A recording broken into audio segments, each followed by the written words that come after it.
Hi there, and welcome to the very first episode of what I'm calling the Christian Man for Today, or Christian Man Today. We'll figure it out. In fact, I'll leave it up to you, the first few viewers.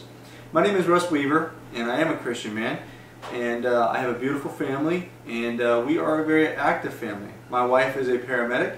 I work at a do-it-yourself retailer, and I'm also a firefighter. We have 3 children, and we have a 9-year-old girl, 13 and 14-year-old boys. So as you can imagine, and as you can probably tell, we get pretty busy around this house. And one of the things I found is I've been looking for stuff on the internet because I'm at home a lot. My wife, being a paramedic, is not home a lot.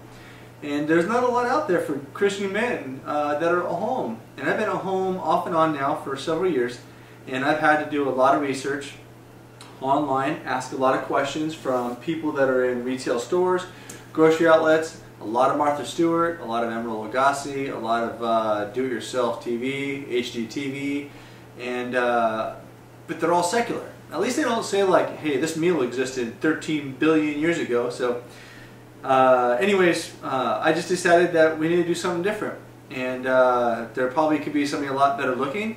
Once again, my name is Russ Weaver. It is not Howie Mandel, and again, not Howie Mandel. Today we're going to make a casserole. Dads, listen up. This is one of the easiest things you can make. It's extremely filling, and it's not very expensive. I wish this is my recipe. This actually comes from, where does it come from? BHG, BetterHomesAndGardens.com. You can find it on there, called Farmer's Casserole. Now, of course, I kicked it up a couple notches just here and there, and I'm also going to take a few things out because I have 2 very picky kids that don't like a few things, and since my wife may or may not get a piece of this, which if she had her way would have mushrooms and onions and all sorts of good stuff in there, but I want to be able to have other people eat it as well. So what we're going to do is you're going to need a few things: some frozen shredded hash browns, or we like using the cubes, kind of like these potato cubes right here, and then you get a package of cheddar and Monterey Jack, and you can get those at Walmart, kind of like this guy right here. And 1 pack actually will do everything you need it to and more, and we're going to talk about that in a few minutes. And then what else do you need? You need some ham, or you need some sausage, or bacon. Ooh, bacon. Who doesn't like bacon? And you can mix those. You can have half and half and half, kind of like a pizza, or whatever the case might be. In this case, we're going to be using Jimmy Dean sausage, or something similar to it. I think it's sausage anyway. Let me see, green onions, you need some eggs. We're going to do some beaten eggs here. And for those of you that don't know, we do not physically beat up eggs on the show. This is an egg-friendly show. I'm kidding. We beat eggs. We beat them with one of these. And while I'm talking to you, I'm going to go ahead and start beating these eggs here. You also need a can of evaporated milk, or just regular milk, preferably something that's pretty rich. So if you have vitamin D or whole milk, that would be fantastic as well. And then you need some salt and pepper and any other seasonings that you think you normally use on breakfast meals, such as scrambled eggs. Like my father-in-law or my dad, they'd be throwing Tabasco and peppers, something that would help them expedite the movement of this, if you know what I mean. So anyways, we're going to start putting this all together. I'm going to show you just a little bit, and actually from what I can tell on this screen, I'm not going to be able to show you that well. So you're going to see a black shirt and a headless Russ, and I'll show you what we did here. And that way, you yourself can do it fairly easy. So here I come over, move this camera here.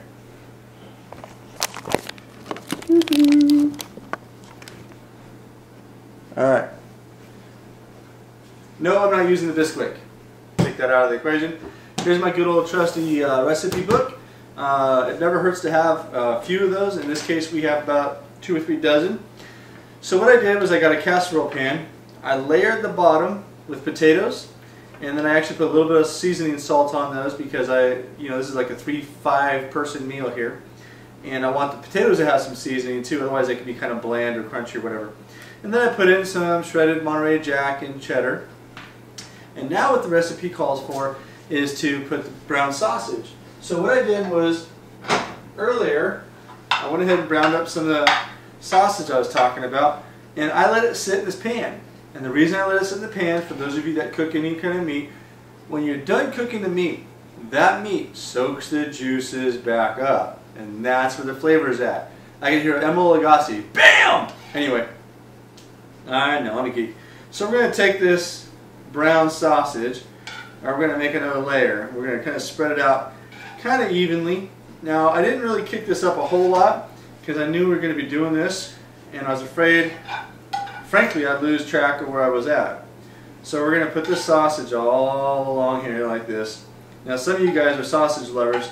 I can hear you out there. Ooh, sausage, meat. Yes, and you know what? If you're vegetarian, unless you're vegan, clearly that won't work. You can use a number of different meats, vegetables, make it like a huge omelet if you want. And then just for fun of it, I'm going to go and push this stuff down like that, because we still have to make room for all these eggs that we got to put in here. So that takes care of that.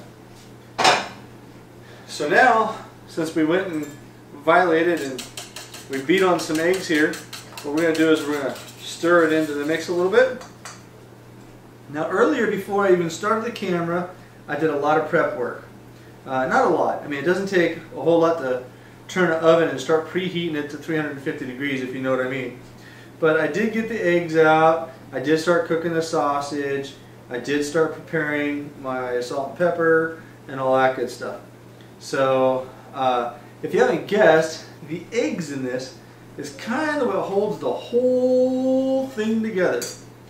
So we're going to put that like that, put that in the sink, and then here's what I like to do. Okay, yeah, I always say that if I'm going to have a heart attack because of dairy, I want to go out big. But I want to come in here and I want to put just a little bit more on top. Because what will happen is it'll take it all down inside. Now, if I was going to make this just for myself, there'd be some green onions in there, and there would be, for my wife, I might do a little piece for mushrooms, and my father-in-law was here, I might do a little section with peppers, and God knows what else, because that guy likes everything. So, then I'm going to come in here, and I am going to put just a little bit of cheese, not a lot, because there's already a lot on here. But I want it to kind of look decorative a little bit. So I'm going to come in here and do something like this. And again, my ovens have already been preheated to 350 degrees. Okay? And then like any man that should do it, or any Christian man, I come in here and just make sure what time it's going to have to stay in there. So it wants me to bake this puppy for 45 to 50 minutes or until the knife is inserted clear. So how hard is this, guys? I mean, really. Let's see. I'm going to crank this camera again. I need to get one of my teenage boys in here to film me. Hey, look at that. I do have a head. So anyways, this isn't very hard, guys. I would say I probably spent more time getting that camera and all situated, way more time than it took me to cook this. So what I am going to do is, for this guy here, I'll probably, well, it says bake uncovered for 45 to 50 minutes. So I will bake it uncovered like the directions say. And then it'll come out just fine and dandy. So anyways, that is today's Christian man. And that kind of rolls. Anyways, if you have any other problems or questions, please post them on my website. Not on my website. I don't have a website. Post them on my YouTube. And I get emails from there. And I'll be happy to answer any questions you may have or any criticism. Be easy. Be gentle on the criticism. This is Russ Weaver with today's Christian Man.